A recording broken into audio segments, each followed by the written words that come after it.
Howdy folks, going to take a couple minutes here and try and cover some frequently asked questions I get about these gas start diesels. Hopefully answer a question that you may have and hopefully teach you something as well along the way. So the first thing you're probably going to hear when talking about these is head cracks. Is it true? Yes, it is true. I don't know that if all of mine have cracked heads because I haven't had the heads off of all of them. However, all of the ones that I have had the heads off of have had cracks. Now, are they functional cracks? Yes. Some of them I've taken apart, they have been cracked, but I have not noticed any fluids in my oil, nor have I noticed any excessive pressure in the radiator. So the head is cracked, however, is not cracked bad enough to cause any problems. So do not be completely alarmed if you pull it apart and you see a crack, because there's a chance that every single one of these heads is probably cracked somewhere. So with that being said, I'll go ahead and throw up a few pictures. There is a couple different variations of cracks I have seen. They are not all cracked in the same place. But nonetheless, like I said, most of them that I have seen taken apart, all are cracked. Now the blocks on these tractors as well. The blocks are not the same between an MD and the later ones, such as the Super MD or the 100 series. The MD block, the bore in the block itself for the sleeve is smaller. So therefore, you can only go up to a 4-inch overbore piston. That's all the bigger you can go in a stock MD block. So on the later ones, your Supers, your Super MTAs, your 100 series, they had a larger diameter bore in the block. So the standard bore was 4-inch, with the overbore being 4 1/8 inch. So that's the difference as well. I have been told that the MD heads should not be put on a later model, just because they made adjustments to the water jacket, coiling, and because of the bigger bore. But as far as I know, it's the same head. If you had to in a pinch, you could. Don't quote me on that because I haven't done it yet. I do have an MD head and I do have another spare head off my MTA, but unfortunately they're about 3,000 miles apart and I haven't had a chance to really look at them to see if there's much difference yet. But you can take a later head and put it on an MD. That is okay. Another question I've gotten asked is, what's a good way to spot one of these from afar? If you're driving along the road, you look over off the side and say, oh, Farmall tractor, what's an easy way to spot to see if this is a diesel?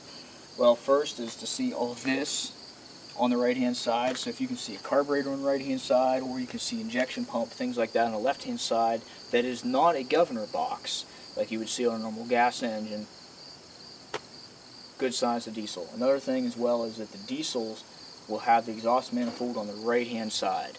So it's easier to spot on a letter series, but on a letter series like my MD here, if you see exhaust pipe coming out the right hand side of the hood, then it's a diesel. If you have yourself an MD and it doesn't have the right hood, or you think, I can get a hood that's better shape and I can just take, I'm a pretty good welder, weld in the hole here, cut out one on the other side from a gas end, I'll have myself a new hood. Not so fast. So these MD hoods are about 1 inch longer than a gas hood. So if you put a gas hood on here, the hood would come to about back here. So one thing to keep in mind, that these MD hoods not only have the hole for the exhaust pipe in the right hand side versus left hand side, but they're also about 1 inch longer. These gas start diesels will take a regular M distributor. Wrong. These distributors turn in a counterclockwise rotation, whereas a gas turns in a clockwise rotation. So especially if one of these has a magneto, you cannot put a gas magneto on here because it will not work. It spins the wrong way. I've been told that these injection pumps are problematic. I would say yes and no. Yes, there are two issues. One of them being is that the sump for your injection pump will get diluted with diesel, which is on an A pump, which is what this is, denoted by the A on the side of the cover here. More than likely either the scavenging valve located behind this plug, or the primary pump has seals in there that can go bad, which will then let diesel pass those seals into your sump for your injection pump. So you can tell if you open your petcock here and you have diesel run out, then there's diesel getting in your oil for your injection pump for some odd reason. If for some reason you also find yourself with diesel in your main engine sump, the seal in the front of the injection pump here is bad as well. That'll need to be replaced. Otherwise, these pumps, even ones that have been filled with diesel for years. I haven't had any issues with this. The one has a little bit of a lazy governor, but the plungers in here as well, each plunger for each injector, sometimes stick a little bit. I found just adding additive to the fuel most of the time with running it will get that plunger to loosen up. My other 450 over there, I'm going to have to take it apart because I cannot get it to loosen up. There for a while, you would run it, rev it up, and that fourth cylinder would go ahead and drop in, but I can't get that fourth cylinder to drop in the whole way anymore. Can you start these tractors on diesel? Yes. Yes, you can. I prefer not to. It's just so much easier on the starter and so much easier on the tractor to start on gas. However, there have been instances when I have not been able to get these on gas for some odd reason, but I know they would go on diesel. Then I have pull started them on diesel, and they will go. So go ahead and we'll fire this one up real quick just to show you that it will be done.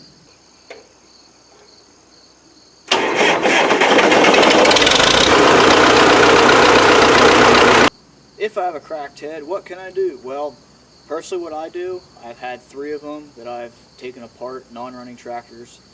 I've taken them to Midwest Cylinder Head in Nevada, Iowa for $1,000, $1,100. It goes in, they put it in their furnace, they heat it up, they weld it, and when it comes out, it's machined. So when I get it back, it's a new head with the valves reground and everything else like that. Basically a brand new head to throw back on the tractor for $1,000 to $1,100.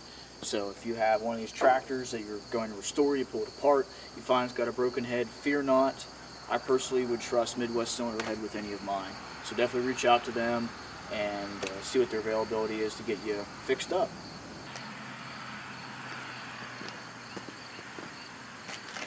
How much is my tractor worth? I honestly don't know what to tell you. So MDs I've bought anywhere from $800 to $2,250, which that MD right there, my first MD I paid $2,250 for back in 2010. So it's been a couple years.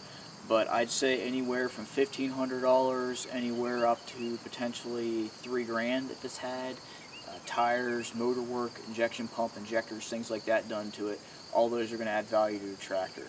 The injection pumps are going to cost you about $1,000 to go through, as well as injectors, I believe, are $200 a piece. So if you have any of that sort of work done, it's definitely going to benefit you in the long run. But if it needs work done to it, such as smokes, sticky injectors, things like that need to be done to the engine, then I would definitely say the value is going to be lower just because the amount of work is going to be done to it. Now I've had some of these engines that are wore slam out, that burn oil, have almost no compression, and they still start and run. Yes, they start and run, but how much horsepower and worth are you really getting out of that tractor if it really isn't up to par? So it's something to consider when you're looking at the value of these. Now something like my 450, where the engine was completely done with new old stock pistons and sleeves, injectors, the injection pump has been gone through, new old stock camshaft, cam bearings, new clutch, all that other stuff, that's going to add value. So something like that, you're probably looking at maybe $6,000, $6,500 potentially to the right person, especially since it's got new tires, things like that. So I'd say it all depends on the market. COVID has really messed things up. I can't say. It's so tough with these tractors, with the way the market's been going up and down, to say how much is it really worth. An MTA, anywhere from $2,500 to $12,000, $13,000, maybe $20,000 if it's done with all the right parts and the right paint. So try to help, but it's just a really tough question to answer with these tractors.